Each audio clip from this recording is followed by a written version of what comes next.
Quantas vezes você já ouviu alguém dizer: Deus nunca dá mais do que podemos suportar? Talvez você mesmo já tenha repetido isso, tentando consolar alguém, ou a si mesmo.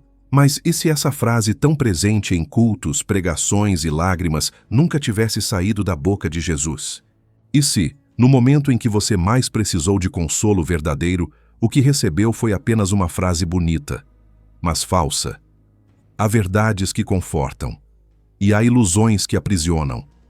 Quando palavras humanas ganham o peso da voz divina, a fé corre perigo. Neste vídeo, uma verdade vai emergir e talvez ela confronte o que você sempre acreditou. Mas é justamente aí que começa o caminho para a fé madura, sólida e real.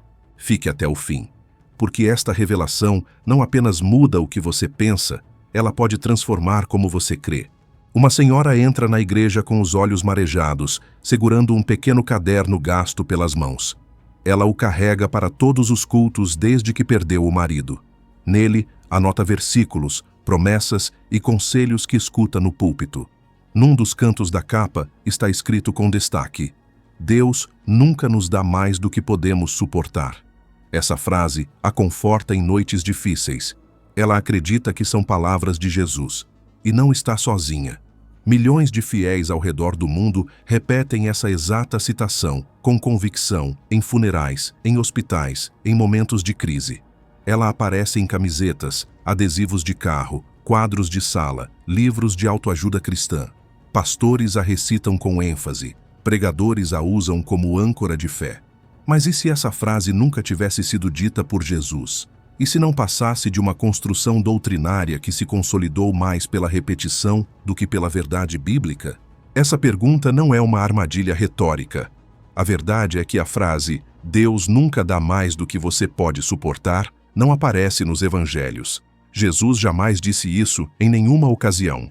Ainda assim, é considerada por muitos como uma das citações mais emblemáticas de sua suposta mensagem. Essa distorção não é apenas um detalhe acadêmico. Ela tem implicações emocionais e espirituais profundas. Porque quando alguém acredita firmemente que deve suportar algo sozinha, em nome de uma promessa inexistente, o resultado pode ser devastador. A teologia do conforto perde seu fundamento quando se percebe que o consolo oferecido não foi construído com base na verdade. A pergunta que nos acompanha a partir de agora não é apenas se essa frase está errada, mas como ela se tornou tão aceita. Quais mecanismos históricos, culturais e religiosos foram responsáveis por transformar ideias humanas em palavras sagradas? O que acontece quando a fé de milhões se apoia em frases que não resistem a uma análise textual honesta? E mais profundamente, o que Jesus realmente disse sobre sofrimento, limites humanos e enfrentamento da dor? Ao longo de séculos, a tradição cristã acumulou não apenas doutrinas, mas também frases feitas. Algumas dessas expressões se consolidaram de tal forma que já não são mais questionadas. Estão na memória coletiva, nas liturgias, nas conversas de corredor, como se sempre tivessem feito parte do texto bíblico. É o que acontece com expressões como "odeie o pecado, ame o pecador" ou "limpeza é sinal de santidade". Nenhuma dessas frases, embora ressoem com valores cristãos, saiu da boca de Jesus. Ainda assim, são repetidas como verdades inquestionáveis. Esse fenômeno é mais comum do que se imagina. Atribuições errôneas de frases a figuras históricas são recorrentes. Frases famosas como "deem-me liberdade" ou "deem-me a morte" ou "a história é escrita pelos vencedores" foram muitas vezes associadas a autores equivocados. No caso de figuras religiosas, no entanto, o impacto dessas distorções é ainda mais crítico, porque não se trata apenas de erro histórico, mas de fundamentos espirituais que moldam vidas inteiras. Uma palavra mal atribuída a Jesus pode alterar a compreensão de sua mensagem, influenciar decisões de vida, justificar comportamentos ou provocar desilusões. A construção da imagem de Jesus ao longo dos séculos foi atravessada por traduções, interpretações e mediações culturais. Cada geração leu os evangelhos com os óculos de seu próprio tempo. Com isso, elementos foram sendo incorporados ou reinterpretados para atender às necessidades espirituais do momento. Em algumas épocas, Jesus foi apresentado como um juiz severo. Em outras, como um líder revolucionário. houve períodos em que sua imagem foi suavizada, adaptada à sensibilidade emocional de um público cansado de culpa. Nessa adaptação, frases que nunca foram ditas começaram a soar mais apropriadas do que aquelas realmente registradas. Mas esse processo não é apenas responsabilidade de lideranças religiosas ou instituições. Ele também envolve o comportamento coletivo de comunidades de fé que, ao repetir certas expressões, reforçam sua autoridade simbólica. Quanto mais uma frase é ouvida em contextos espirituais, maior a chance de que seja aceita como escritura. A repetição confere legitimidade. Poucos param para conferir se aquilo está realmente escrito. O que importa é o conforto que a frase oferece. É assim que algumas palavras ganham status de revelação, mesmo quando nasceram em contextos muito distantes dos evangelhos. A questão que se coloca agora não é só sobre uma frase, é sobre a confiança nas palavras que moldam a fé. Quando se acredita que Jesus disse algo, isso assume um peso moral e espiritual imenso. O que ele teria ou não dito importa, e importa muito. Por isso, precisamos examinar com seriedade e cuidado o caminho que leva certas expressões a se tornarem parte do vocabulário sagrado. Só assim será possível distinguir tradição cultural de verdade revelada. A familiaridade com certas frases pode nos enganar. Quando algo é repetido com frequência suficiente, principalmente em ambientes religiosos, ele passa a ser tratado como verdade consolidada. Mas nenhuma tradição nasce do nada. Cada citação atribuída erroneamente a Jesus tem uma origem, e entender como essas distorções se formaram exige uma volta ao tempo em que os registros cristãos ainda estavam sendo construídos. Nos primeiros anos após a morte de Jesus, o cristianismo era uma fé transmitida de forma oral. Os discípulos e os primeiros seguidores partilhavam histórias, parábolas e ensinamentos de forma falada, em reuniões domésticas e encontros comunitários. Essa tradição oral, muito comum em culturas sem tradição escrita consolidada, era essencial para preservar a memória dos acontecimentos. No entanto, como toda narrativa passada de boca em boca, ela estava sujeita a adaptações inconscientes. Expressões eram reformuladas, exemplos locais substituíam referências originais e, com o tempo, surgiam interpretações novas, nem sempre fiéis ao conteúdo original. Foi apenas entre as décadas de 60 e 100 da nossa era que os primeiros textos do Novo Testamento começaram a ser escritos.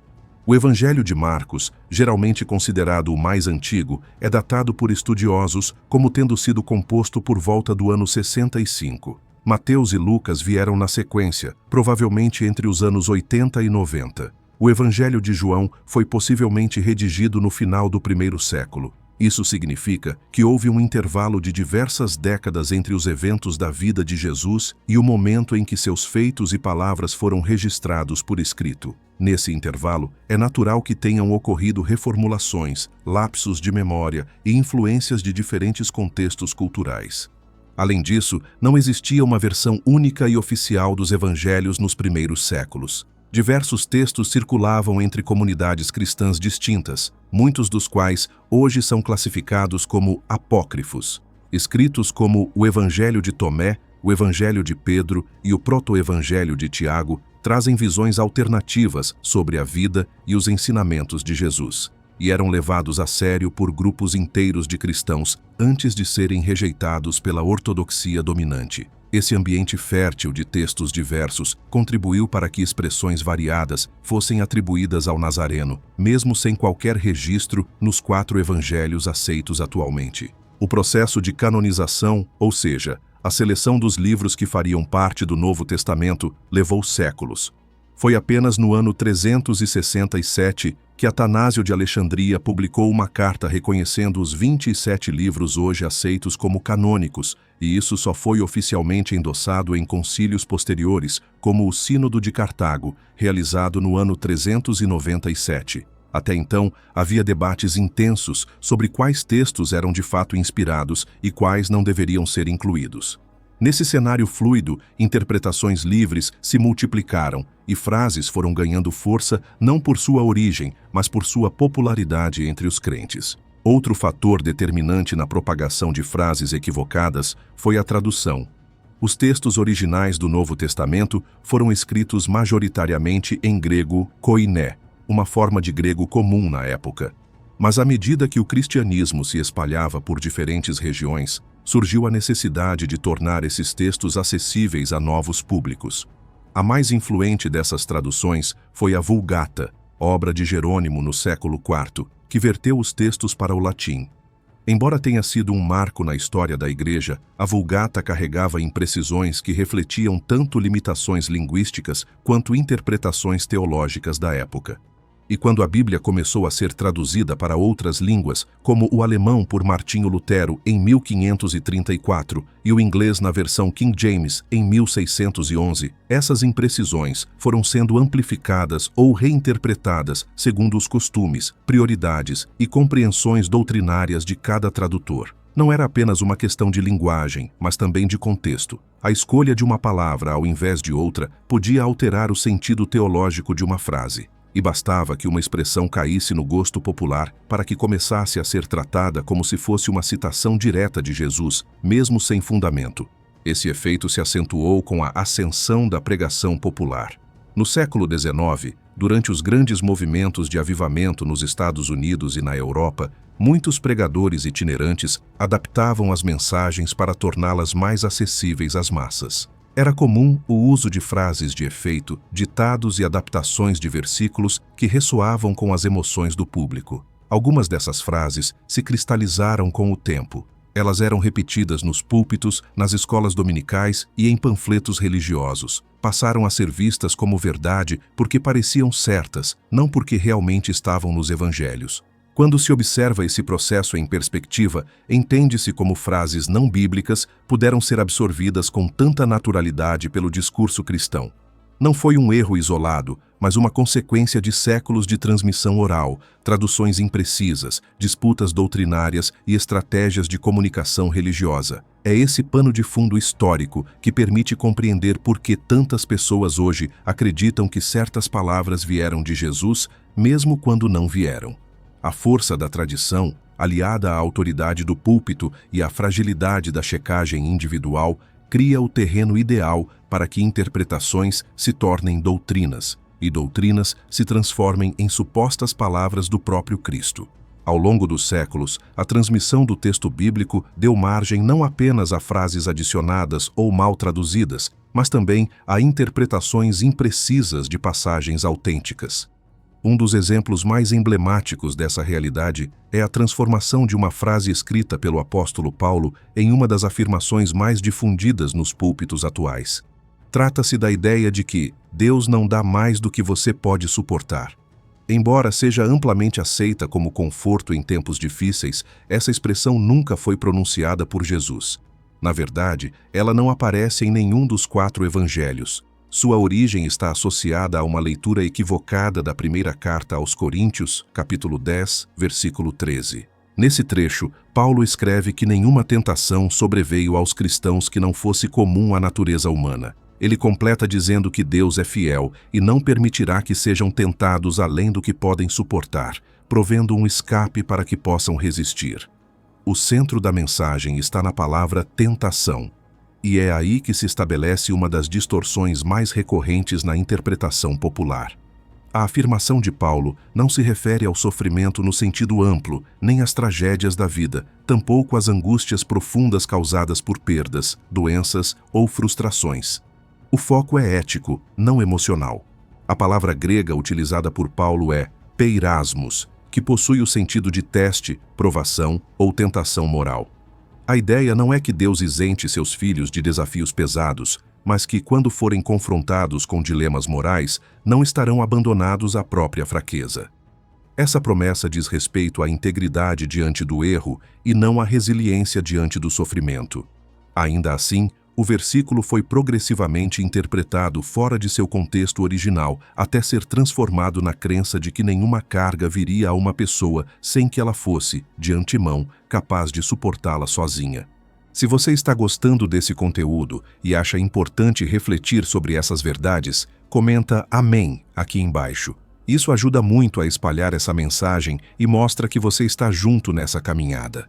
A mudança de foco dessa interpretação teve grande apelo emocional, especialmente em contextos de dor. Ouvir que Deus não coloca em nossas mãos fardos maiores do que podemos carregar soa reconfortante, mas essa frase estabelece uma condição implícita. Se alguém está sofrendo além do que consegue suportar, o problema parece estar nela. A pessoa passa a se julgar fraca, sem fé ou até em falta com Deus por não conseguir lidar com o que supostamente deveria ser suportável.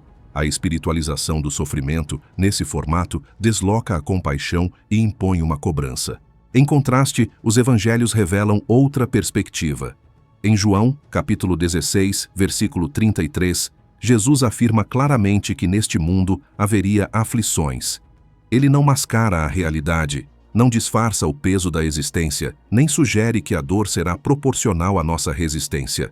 Ao contrário, ele diz que a paz verdadeira viria não da ausência de tribulação, mas da consciência de que ele venceu o mundo. Esse tipo de declaração não reforça a autossuficiência, mas a dependência de uma força externa, sustentadora, que não anula a dor, mas oferece presença no meio dela.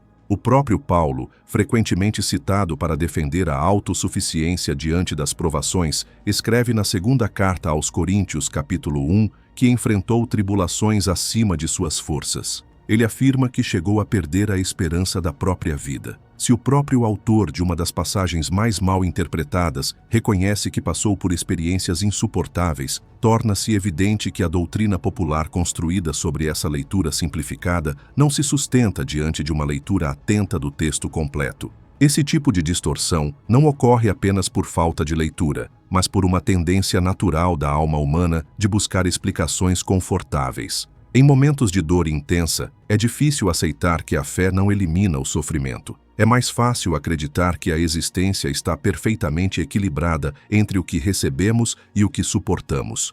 No entanto, os relatos bíblicos não reforçam essa tese. Muitos dos grandes personagens da fé, como Jó, Elias e o próprio Cristo no Getsêmani, passaram por momentos em que se sentiram esmagados por fardos muito além do que poderiam suportar. Quando se atribui a Jesus a frase "Deus não dá mais do que você pode aguentar", o impacto é duplo. Por um lado, confere-se a essa ideia um peso de autoridade sagrada que ela não possui. Por outro, fragiliza-se a verdadeira mensagem cristã, que não promete livramento das dores, mas oferece consolo dentro delas. A graça, nesse contexto, não é a ausência de dificuldades, mas a presença de alguém que caminha conosco mesmo quando nossas forças se esgotam. O desafio está em aceitar que há dores que realmente nos excedem, e que essa constatação não nos afasta da fé, mas nos leva a um tipo de entrega mais profunda. Substituir o ideal de resistência por uma espiritualidade honesta que reconhece a vulnerabilidade humana é parte do amadurecimento da fé. E é nessa entrega que se revela a verdadeira força do Evangelho, que não depende de fórmulas reconfortantes, mas de uma presença que não falha. A ideia de que determinadas frases amplamente aceitas não foram pronunciadas por Jesus pode ser desconcertante à primeira vista.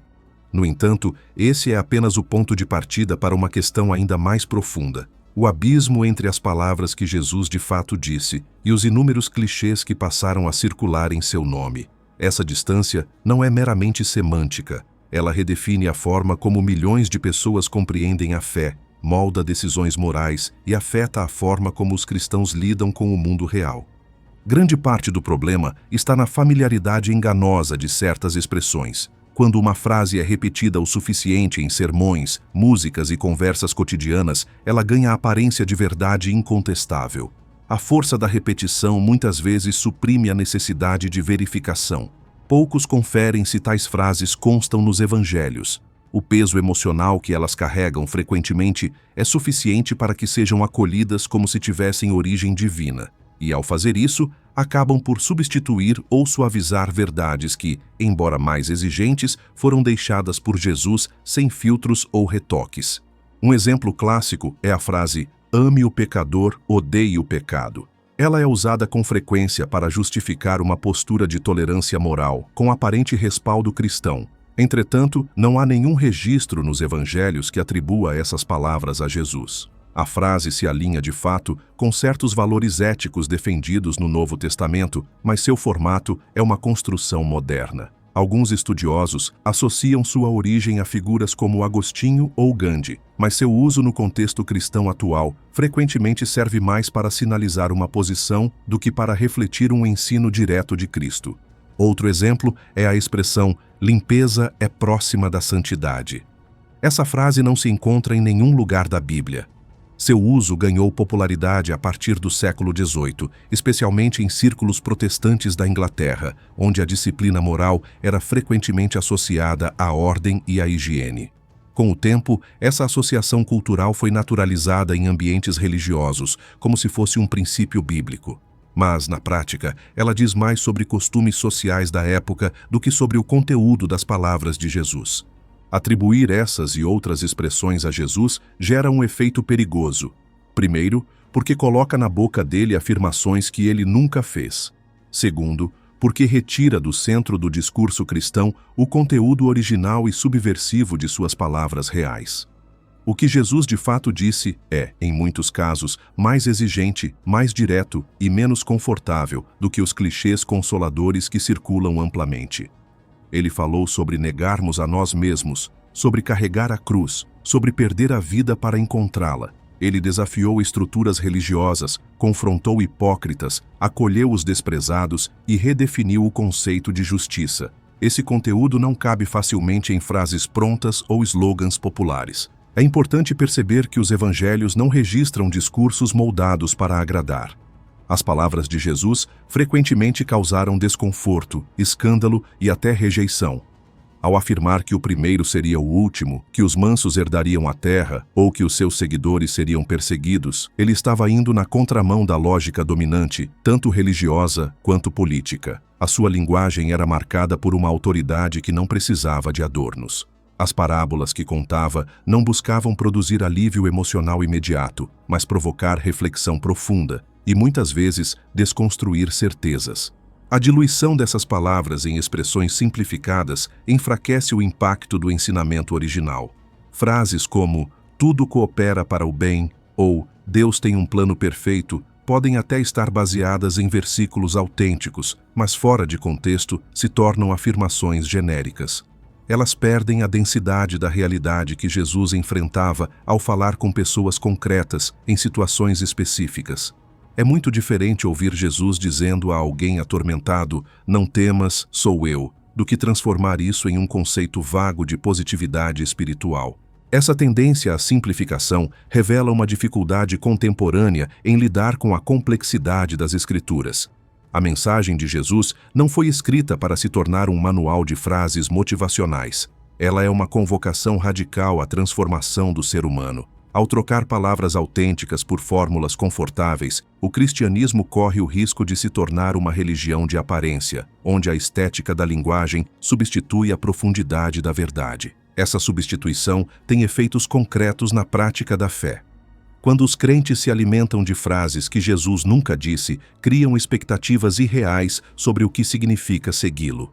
Esperam proteção constante, respostas imediatas, vitórias garantidas. Mas o caminho de Jesus não foi marcado por triunfos fáceis. Ele foi rejeitado, traído, julgado injustamente e crucificado. Sua promessa nunca foi de facilidades, mas de presença constante no meio das dores. E é essa fidelidade que sustenta o cristão, não o conforto de uma frase que nunca foi proferida. Recuperar as palavras reais de Jesus exige disposição para ouvir o que talvez não agrade. Exige leitura cuidadosa, compromisso com o contexto e coragem para abandonar ideias que sempre pareceram certas, mas que nunca estiveram ali. É nesse processo de escuta atenta que se encontra o verdadeiro poder da fé. Não nas frases prontas, mas na voz que continua ecoando com verdade, mesmo quando o mundo tenta silenciá-la. Se a substituição das palavras reais de Jesus por expressões simplificadas já compromete o entendimento de sua mensagem, o problema se agrava ainda mais quando frases completamente alheias aos evangelhos são atribuídas a ele com naturalidade. Algumas dessas declarações são tão difundidas que parecem inquestionáveis. No entanto, uma análise mais criteriosa mostra que não apenas não constam nas Escrituras, como muitas vezes carregam sentidos contrários ao ensino do próprio Cristo. Essa apropriação equivocada de frases populares não é um detalhe inofensivo. Ela revela a forma como a tradição oral, os valores culturais e as intenções pastorais acabam moldando o conteúdo da fé. Considere, por exemplo, a conhecida frase: "O dinheiro é a raiz de todo o mal". Ela aparece com frequência em discursos religiosos como advertência contra a ganância ou como crítica a estilos de vida materialistas. Porém, a versão bíblica autêntica, registrada na primeira carta a Timóteo, capítulo 6, versículo 10, faz uma distinção crucial. O amor ao dinheiro é a raiz de todos os males. A diferença não é apenas gramatical. A formulação original aponta o afeto desordenado pelo dinheiro como o problema, e não o dinheiro em si. Ignorar essa nuance reduz a compreensão do texto e gera confusão entre o uso responsável dos recursos e a idolatria do lucro. Outra frase frequentemente relacionada a Jesus é: "Limpeza é próxima da santidade". Essa expressão foi popularizada principalmente a partir do século XVIII, em contextos protestantes europeus, como reflexo de uma mentalidade que associava virtude à ordem externa. Embora possa ressoar como valor moral, essa frase não aparece em nenhum livro bíblico. Seu uso como suposto ensino de Cristo é infundado. Não há uma única passagem nos evangelhos onde Jesus faça qualquer associação direta entre higiene e santidade. Na verdade, ele frequentemente confrontava os fariseus por se preocuparem com rituais externos, enquanto negligenciavam as questões do coração. Também é bastante comum ouvir que Deus ajuda quem cedo madruga, ou em sua versão mais conhecida, Deus ajuda aqueles que ajudam a si mesmos. Essa máxima é muitas vezes proferida como estímulo ao esforço pessoal e à iniciativa. Mas, novamente, ela não tem origem bíblica. A frase se popularizou por meio de textos seculares, como os escritos de Benjamin Franklin no século XVIII. Ainda que a responsabilidade individual seja um valor presente nas Escrituras, a ideia de que o auxílio divino está condicionado unicamente à capacidade humana entra em conflito direto com a doutrina da graça, que enfatiza o favor imerecido. Outro exemplo é a ideia de que Deus tem um plano perfeito para a sua vida. Embora o conceito de que Deus dirige e sustenta o curso da existência esteja presente em diversos trechos bíblicos, essa formulação exata jamais foi dita por Jesus. E quando usada de forma absoluta, pode gerar falsas expectativas sobre um caminho sem tropeços, como se a vontade divina sempre se manifestasse em ordem, prosperidade ou sucesso visível. Essa leitura simplificada ignora os inúmeros relatos bíblicos em que personagens fiéis enfrentaram perdas, perseguições ou morte, mesmo estando dentro do propósito de Deus. Há ainda uma outra frase, aparentemente inofensiva, que diz: "Odeie o pecado, mas ame o pecador". Muito utilizada para indicar uma postura equilibrada diante da conduta alheia, ela também é atribuída equivocadamente a Jesus. Na verdade, essa formulação é atribuída a Santo Agostinho em forma aproximada e foi reaproveitada por outros líderes religiosos ao longo dos séculos. Nos evangelhos, embora o amor ao próximo esteja no centro da mensagem de Cristo, ele nunca apresenta essa dualidade nos termos populares modernos. O tratamento que Jesus dá às pessoas nunca separa de maneira técnica a identidade do ser humano e suas ações. Ele acolhe, confronta, transforma, mas sempre de maneira relacional e não com base em fórmulas. O problema com essas frases não está apenas em sua origem questionável, mas no modo como elas orientam a prática da fé. Cada vez que uma citação sem base textual é apresentada como ensino de Jesus, cria-se um risco de adulteração da mensagem. Ainda que o conteúdo pareça inofensivo ou até útil, o que está em jogo é a fidelidade àquilo que realmente foi revelado. É possível que algumas dessas frases estejam alinhadas, em parte, com valores cristãos. No entanto, a autoridade com que são usadas, como se fossem pronunciamentos divinos, ultrapassa os limites da boa intenção.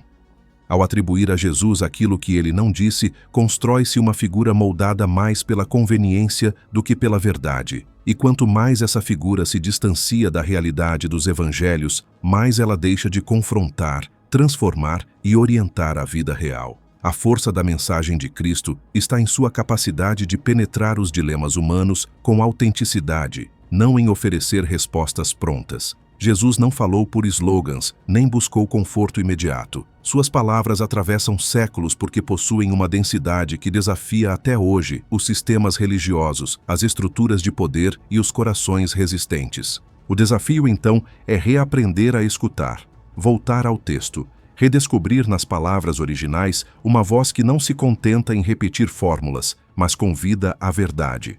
Porque quando se remove a camada dos clichês, é possível enxergar com mais clareza a profundidade e a exigência do Evangelho. Quando frases que não pertencem aos evangelhos se tornam pilares da espiritualidade cotidiana, não se trata apenas de um erro de atribuição. As implicações são concretas. Elas tocam diretamente na forma como as pessoas vivem, sofrem, esperam e até como enfrentam a própria fé. A substituição das palavras autênticas de Jesus por afirmações construídas culturalmente afeta tanto a teologia quanto a experiência íntima de quem busca consolo nas Escrituras. Um dos primeiros efeitos perceptíveis é a frustração. Quando alguém atravessa uma crise, enfrenta perdas irreparáveis ou se vê diante do esgotamento emocional e busca força em frases que prometem resistência incondicional, o desalento pode ser ainda maior. A ausência de alívio é interpretada como falha pessoal, como se a dor fosse um sinal de fé fraca. Isso cria uma carga desnecessária sobre quem já está vulnerável. Ao invés de encontrar refúgio na mensagem do Evangelho, a pessoa se vê cobrada por uma expectativa que Jesus jamais impôs. Esse tipo de espiritualidade cria o que se pode chamar de fé performática, na qual o crente sente a necessidade de parecer forte o tempo inteiro, mesmo quando está à beira do colapso. Frases mal atribuídas se tornam mandamentos silenciosos, cobrando resiliência onde deveria haver espaço para a fragilidade humana.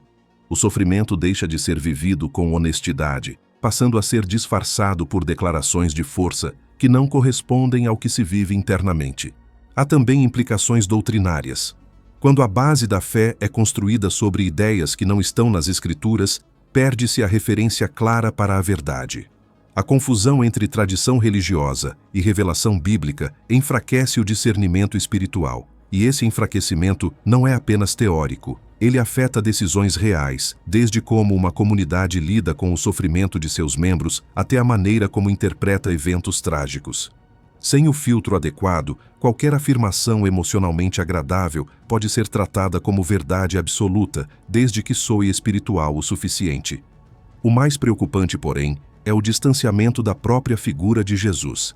À medida que suas palavras são substituídas por outras, ainda que bem-intencionadas, o Cristo dos Evangelhos vai cedendo espaço a uma construção simbólica moldada para agradar. Essa imagem suavizada pode até confortar momentaneamente, mas não confronta, não transforma, não liberta. O poder da mensagem original está na sua capacidade de expor o que está oculto, curar o que está ferido e iluminar o que foi distorcido. Quando se afasta disso, a fé corre o risco de se tornar uma caricatura do que deveria ser. Confiar nas palavras reais de Jesus é um ato de coragem.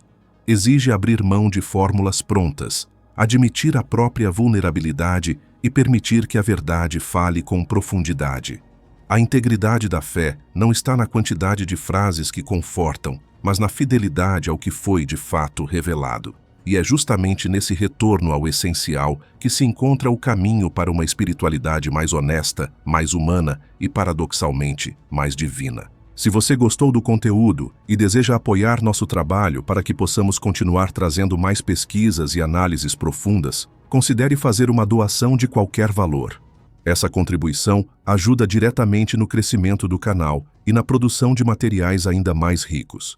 Muito obrigado pelo seu apoio.